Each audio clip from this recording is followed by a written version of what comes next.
Základní škola v Poběžovicích aplikuje filozofii inkluzivního vzdělávání už nějakou dobu i bez nás, bez agentury.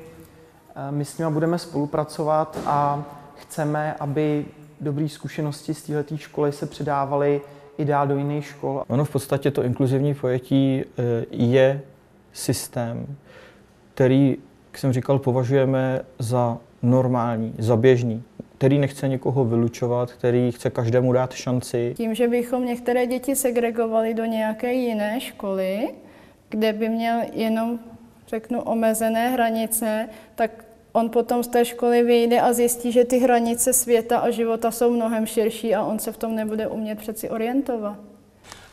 Jsem ročník 1970, to znamená, já jsem prošel tím vzdělávacím procesem, ve kterém byla snaha dělit děti na studijní, to znamená chytré, a na ty ostatní v uvozovkách blbce, že jo.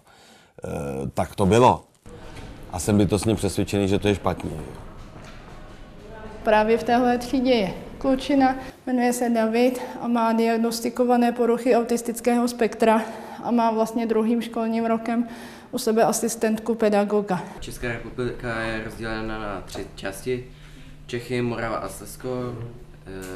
První největší a taky hlavní město je Praha.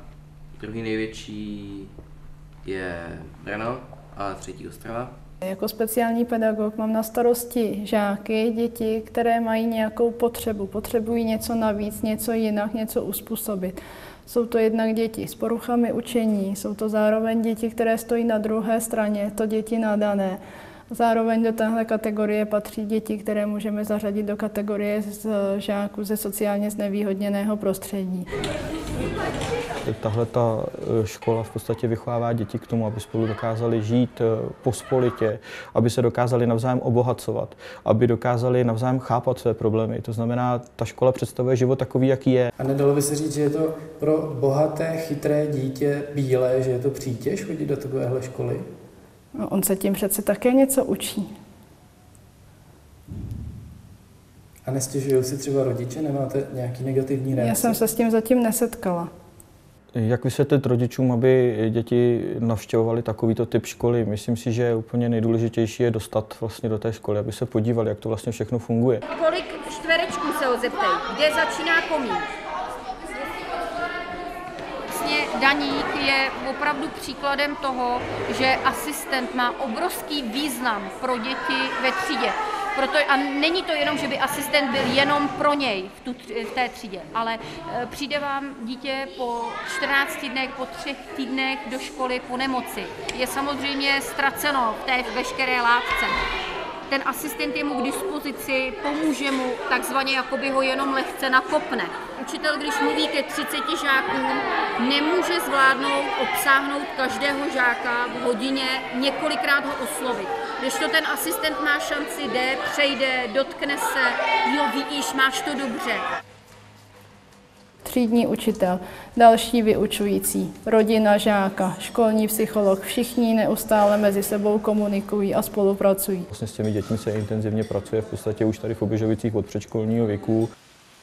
Spolupracujeme se školním psychologem ve škole, kterýho škola vlastně má, využívá jeho služeb, tak my ho využíváme taky.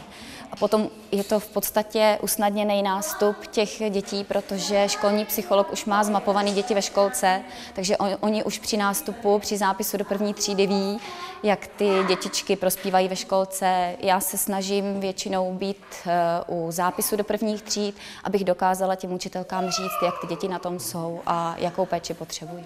Třídní vzdělávací program téhle třídy je přímo upraven k tomu, aby děti se speciálníma vzdělávacíma potřebama, děti romský, děti třeba i jiných národností, aby tady mohli nebo měli lepší podmínky nebo pomalejší tempo, který oni potřebují, aby tou předškolní výchovou prošli. Těmto krokům jsme se rozhodli na základě toho, že jsme prostě přemýšleli o tom, jak vlastně tu situaci ustálit v té škole, abychom vlastně si to prostředí vytvořili nějakým způsobem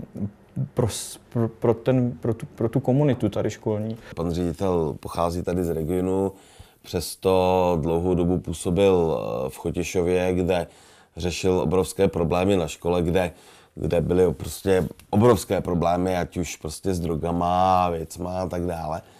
A když byla možnost se vrátit zpátky do regionu, tak jsme ho přesvědčili, aby se účastnil konkurzu. A já když jsem nastoupil v podstatě, tak jsme tady řešili několik desítek případů výchovnou komisí, prostě, kdy opravdu skutečně se tady řešil vandalismus, party, kdy se tady řešil prostě nějaký zvýšený podíl agrese, nejenom tedy mezi jednotlivými skupinami, ale i mezi dětmi obecně.